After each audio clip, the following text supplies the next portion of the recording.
1974. Naples, Italy. A small gallery space.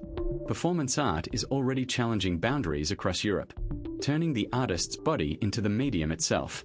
But what happens here will go far beyond expectations, and no one in the room yet understands where this will lead.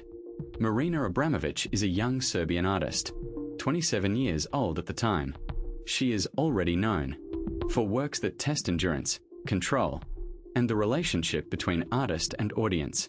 But Rhythm Zero becomes her most extreme experiment. The rules are simple. Marina stands in the center of the room. She remains still, silent, unresponsive. On a table nearby are 72 objects. No explanation. No limits. Some are harmless. Others can cause pain.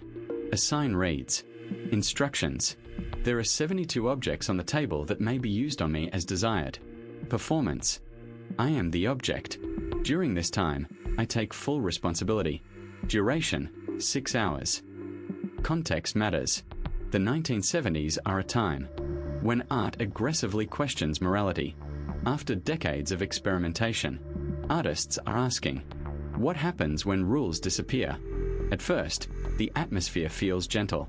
People smile, offer flowers, touch her hands carefully. Someone adjusts her posture. Someone turns her face toward the light. It feels almost playful. Gradually, something shifts. The audience realizes there will be no response, no resistance, no reaction. No consequences. And that realization changes behavior. By the second hour, actions grow more forceful. People move her body, use objects, not symbolically, but to assert control. Boundaries begin to dissolve. Marina remains motionless. By the third hour, hesitation has vanished. The crowd acts confidently, coldly. Objects from the table are used more freely.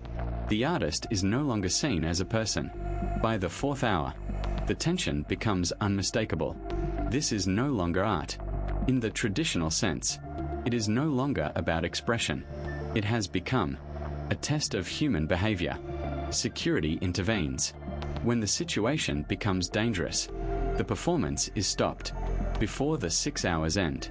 Marina survives and is able to move again.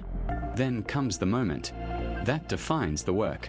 She begins walking toward the audience, not as an object, but as a human being. The reaction is immediate. People avert their eyes, step back, leave the room.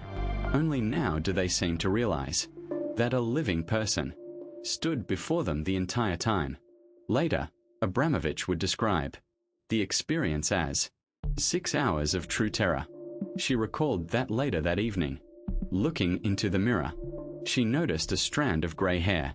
Rhythm Zero entered art history, not because it shocked, but because of its conclusion. When responsibility is removed, ordinary people are capable of cruelty, not because they are evil, but because the conditions allow it. Today, this performance is studied in psychology, ethics, and social behavior courses. It stands as visual evidence of how easily people shift from observers to those who cause harm. And perhaps the most unsettling lesson is not about art at all. It is about how thin the line is between normality and what we prefer not to see within ourselves.